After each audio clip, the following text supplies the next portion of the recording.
Drinking age being 21 years old presents many problems for those in the age group of 18 to 21 years old. The drinking age should be lowered to 18 years old to prevent binge drinking and legal citations for those in that same age group. Today I'll be covering three main points. The first is that the drinking age being 21 promotes binge drinking among kids that are 18 to 21 years old, which can lead to death and legal citations, which are both not ideal for kids in that age group. The second is that other countries have a policy where their drinking age is 18 years old, and they find that to be successful in their respective countries. The third is that a U.S. citizen can enlist in the U.S. Army or military at the age of 18. However, he is not allowed to drink until he reaches the age of 21. The drinking age being 21 years old is actually not helping as much as you would think if you look at the statistics. It is actually doing more harm to kids below 21 years old by having them endure all these drinking citations and binge drinking, which leads to many deaths in the U.S. The first main point I'll be covering is that the drinking age being 21 years old promotes binge drinking in teens and young adults. According to the Center for Disease Control, excessive drinking is responsible for more than 4,300 deaths and over $24 billion in economic costs in the year of 2010. This is a picture of a car crash from a drinking, in which one of the teens was drinking and driving that night.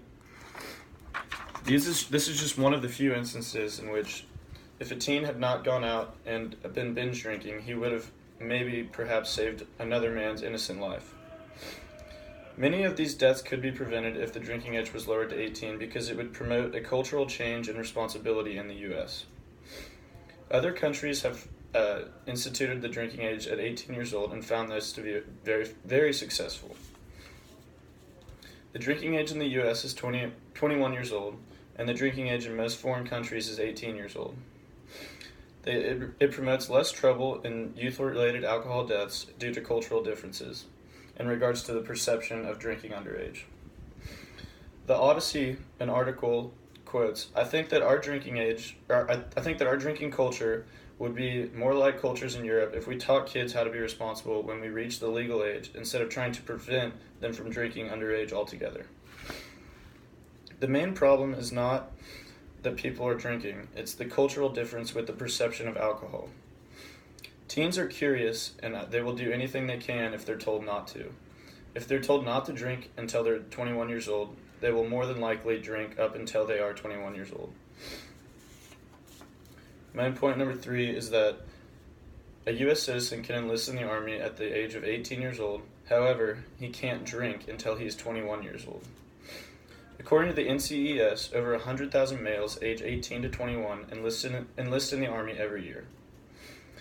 They are putting themselves at an unforeseen risk with an unforeseen future in regards to they don't know if they will die in war or etc. I'm not advocating against a U.S. citizen enlisting in the Army. I just think that if the drinking age is 21 years old, I don't understand why someone 3 years younger can go and enlist themselves in the Army without knowing the risk that they're putting themselves at.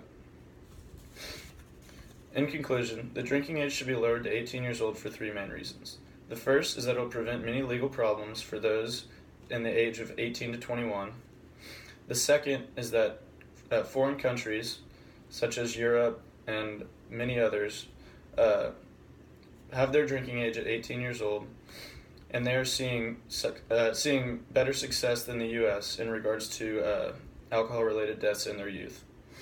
The third is that a U.S. citizen can enlist in the Army at the age of 18, however, he cannot drink until he is 21. I think if we lowered the drinking age to 18, we would see a cultural change in the U.S. with regards to the perception of drinking in youth. If we return to the pre-prohibition era, I think the U.S. would see a decrease in the alcohol abuse and promote a cultural change which would be beneficial to the U.S.